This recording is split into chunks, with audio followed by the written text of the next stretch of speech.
main goal was to find out how this family education programs can support inclusion of refugee families in Germany. But we think also to see what is the impact of this family education programs.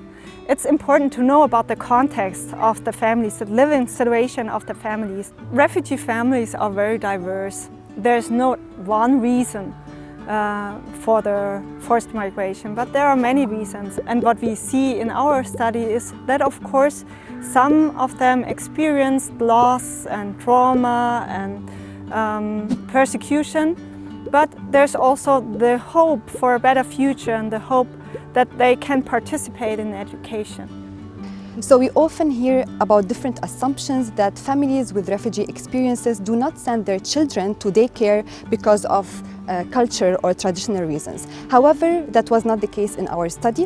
What we found that different structural obstacles are behind that. For example, the inaccessibility of language courses for pregnant women and mothers who have small children, the legal status insecurity that these families are experiencing, and also the high competition over the daycare spaces.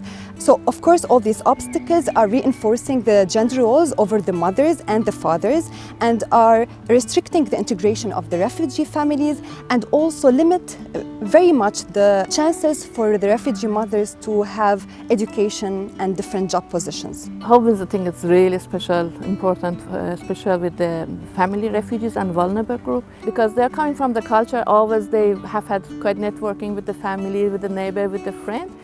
But sadly, when they came to the new country, they didn't have this kind of networking. And home visit with the one woman, especially when she could talk with the family language, was such a great for them. They were feeling that they're hosts, they're really active mothers. And so for children was very special networking because they were feeling that the sitting with the one home visitor, weekly, nicely, regular meeting was really like has had very special role, like a one trust person, building trust and building relationship. So it was really emotional, effective. This role of sitting together and bringing self-esteem. So this empowering and self-esteem has had very special in studying.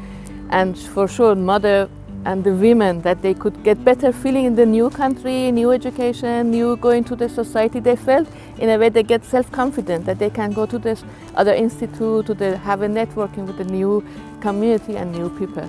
The findings of our study, and based on the case studies that we have and also the online surveys, show that there is great impact of this early childhood education program on the children first and also on the parents by, for example, improving their German skills, their motivational skills, and also their emotional skills. Another aspect that we really think is important is the use of the family language at home. So the home visitors can assure and can be a role model as well to the families, to the parents, that speaking the family language, it's not damaging, it's good also for the relationship with the children. So something that we see and that we think could improve is accepting and recognizing the families as transnational families, as families that are not only the three persons that are here in this room, but that are kind of all over the world, or at least that have connections to the countries of origin or to other receiving countries. And I think that's a very important aspect to include these transnational families. And something else that was mentioned over and over is that the families need more time. And this is mentioned by the parents, but also by the home visitors and by the coordinators, that it's just they have a lot of needs and they need time also to speak to the home visitor. And yeah, 30 minutes or 45 minutes is not enough.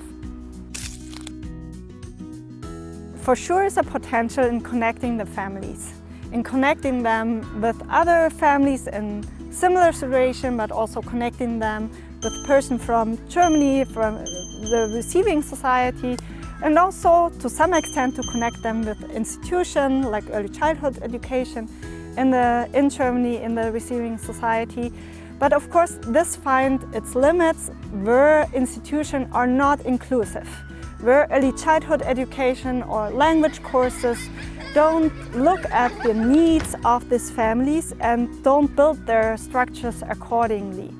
So, and often this in the end results then in separated programs for the refugee families, for the migrant families, for whatever families.